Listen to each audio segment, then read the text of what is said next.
यहां जो आप कर्म कर रहे हैं वो आपको भोगने पड़ेंगे, अच्छे या बुरे।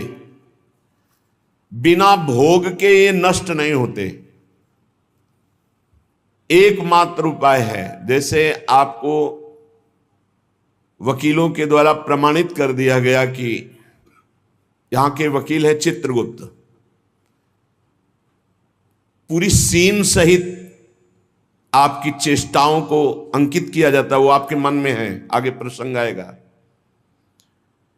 और जज हैं यमराज, धर्मराज जी, और दंड अधिकारी हैं यमदूत, और दंड विधान जहां होता है उसे कहते हैं नरक। तो जैसे यहां जज ने कानून से अपराध करने वाले को दंड दे दिया, जाओ तुम्हें फांसी की सजा, राष्ट्रपति का अधिकार है, वो पूरा माफ कर सकता है। ऐसे ही राष्ट्रपति हैं भगवान श्री हरि। अहम त्वाम सर्व पापेभ्यो मोक्षयिष्यामि मा शुचा। अगर शुभ अशुभ कर्मों से बचना चाहते हो तो एकमात्र उपाय भगवान की शरण में होकर नाम जप करो, अन्यथा अवश्यमेव भोक्तव्यम कृतम कर्म शुभाशुभम। सुमति जी अपने पिताजी को बता रही, यमदूत ने कहा महाराज, मृत्यु लोक में मनुष्य जो पुण्य और पाप करता है बारी बारी से उसे भोगना पड़ता है। बहुत ध्यान से सुनोगे तो आपको बड़ी सावधानी प्राप्त हो जाएगी।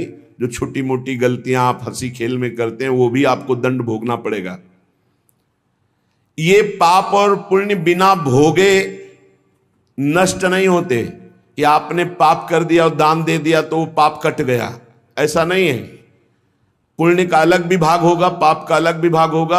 अगर काट सकते हैं तो सिर्फ भगवान काट सकते हैं, भगवान का भजन काट सकता है, दूसरा नहीं।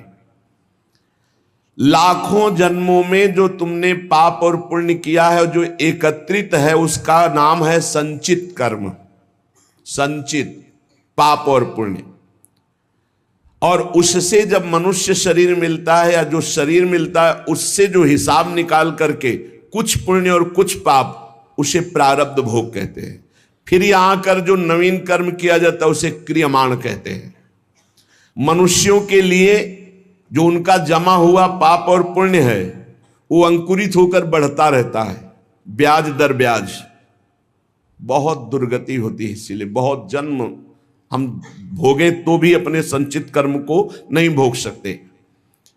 जैसे बीज मिट्टी और जल की आकांक्षा करता है तभी वो उत्तम वृक्ष रूप धारण करता है, ऐसे ही पाप और पुण्य उसे प्रेरित करके पुनः पाप करवाता है, प्रेरित करके पुण्य पुनः पुण्य करवाता है। अगर पाप कर्म में रहती है तो पाप पर पाप, पाप पर पाप, और ये एकत्रित होकर वृक्ष रूप होकर समय स्थान वो निश्चित करेगा। पाप तुम्हें कहां दंड देना है, समय स्थान। बुरी दशा आने के पहले बुद्धि बदली जाती है, उसकी बुद्धि बदल दी गई। आप ना आवे आप पर ताई तहां ले जाए, वो वहीं ले जाएगा, उसी स्थान पर मारा जाएगा, उसी स्थान पर जो दंड उसे मिलना मिलेगा।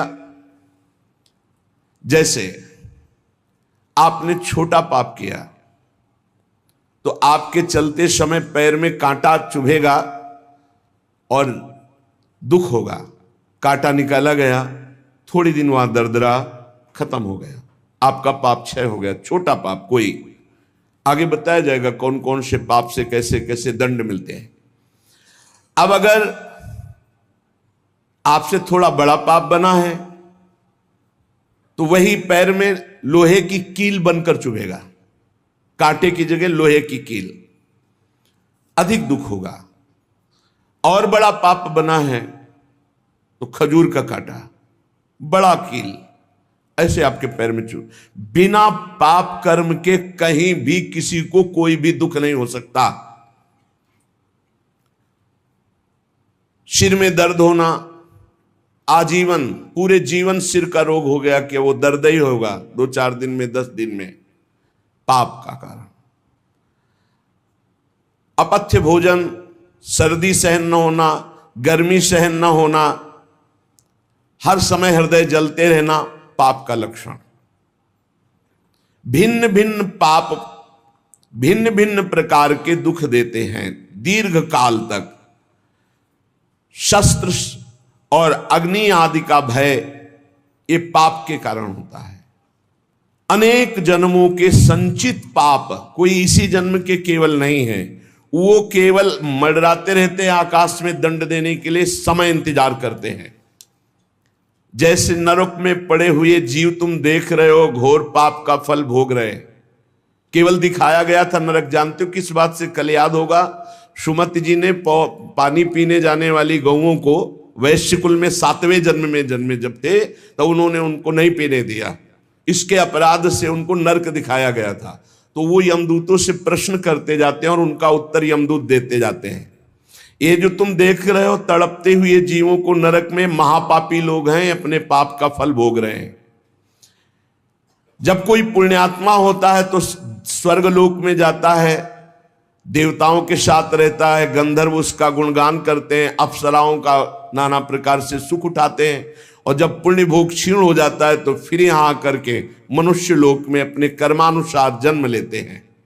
राजन, ये जो तुमने पूछा कि किस किस पाप से पापियों को कौन कौन सा नरक में दंड मिलता है, वो मैं बतला रहा हूं। जो नीच मनुष्य कामना और लोभ के वशीभूत होकर दूषित दृष्टि से हर स्त्री को भोग भाव से देखता है, जिसको देखता है बस काम भाव से देखता है। बोले जो दुष्ट दूषित भाव से माताओं बहनों को भोग दृष्टि से देखता है, तो यहां बड़ी बड़ी चोंच वाले वज्र के समान, जिनकी चोंच ऐसे गिद्ध बार बार हजारों वर्ष उनकी आंखों को नोचते और खाते रहते हैं, वो आंखें बार बार होती रहती हैं, बार बार निकालते। यही वहां है कि मरना नहीं है।